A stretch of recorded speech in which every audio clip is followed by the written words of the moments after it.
Welcome back to Hung Boundless.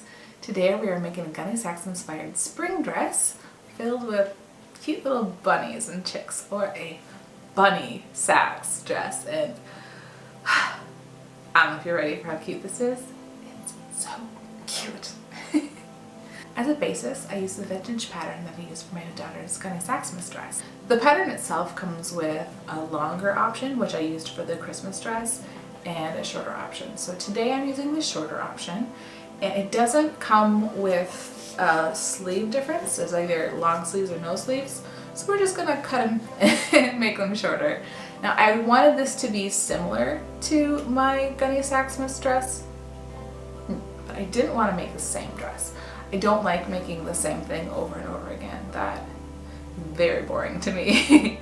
So I got the pattern pieces for the bodice and I traced them out so I could see the space and the shape that I had to work with.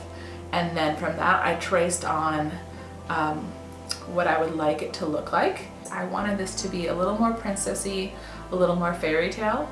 I cut these pieces out, added seam allowance, and I made a mock-up. I made the mock-up out of a white muslin so I could use this as the lining for the finished dress.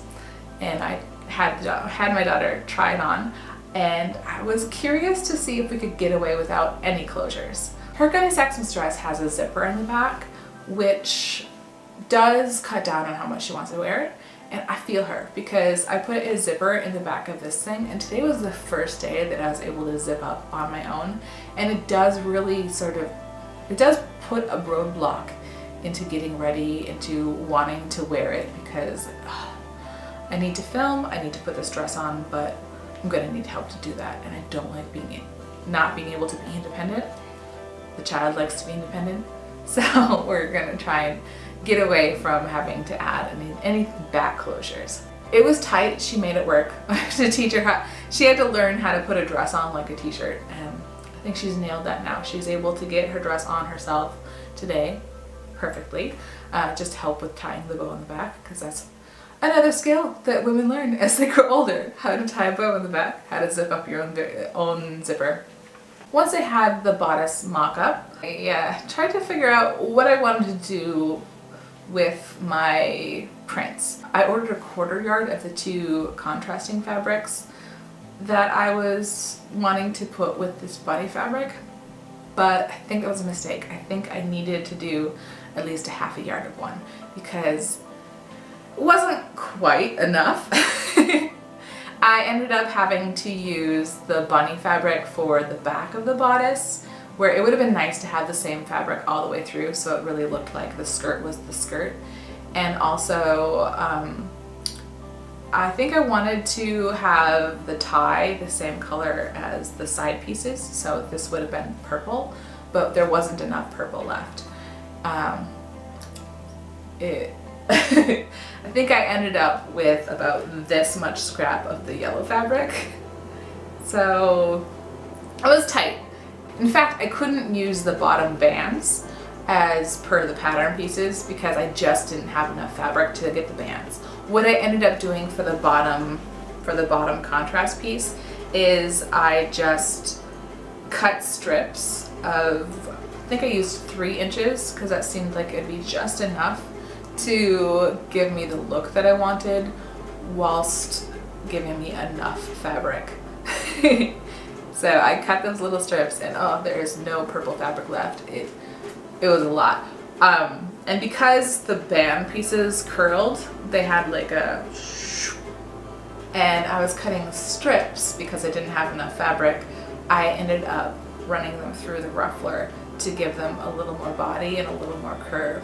The other consideration that I had when making this dress was what I wanted the trim to look like. Trim is pretty important to the look of a Gunne Sax dress, at least the style of Gunne Sax dress that we go for. And I would have loved to add a color. I thought about adding a color in, but none of the colors that I had really worked well. Plus I only had white lacy trim, and it just didn't quite look right, mismatched. I thought about using different widths of the white ribbon. I have a lot of white grosgrain ribbon. I recently cleaned my sewing room and I have so much white grosgrain ribbon. It's not a bad problem.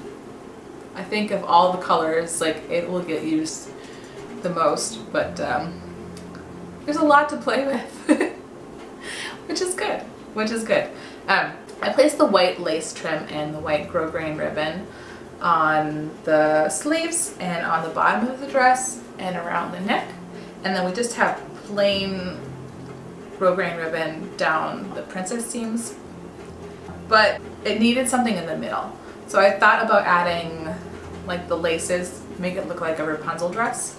I know it's not like super historically accurate, but that's kind of in the spirit of a Gunne Sax dress, and also very in the spirit of a kid's dress. She's 7. It's okay. It's okay to have just tacked down ribbon. This is perfect. So then the next question was, what color do I do for this? Because the white wasn't punchy enough. So I have this purpley blue, well, bluey purple. I have this ribbon that I think it's gonna work, but I also don't like the idea of having this just one color in one part of the dress. I'd like to include it somewhere else, but honestly there's no other place for me to put it. It doesn't really fit anywhere, so I decided just to deal with it. And down the road I can maybe mix it up. So I tacked down the ribbon so it looks like it's laced up, and then I added the white grosgrain on top to kind of hold that down.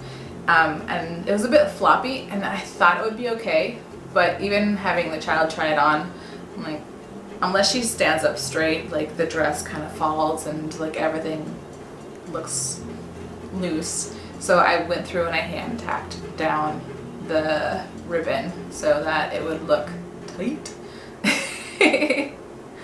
And yeah.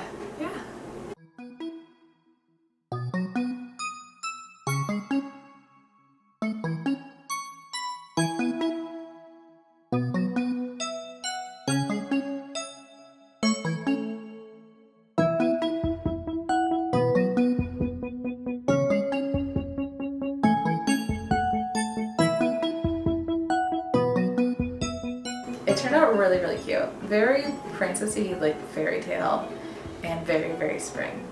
I love it. Alright. Thank you so much for following us on this journey today. Subscribe for future videos, which I don't know what we're gonna do in the future, but we're gonna figure it out. I hope wherever you are safe and healthy. And I'll see you next time. Thank you. Bye.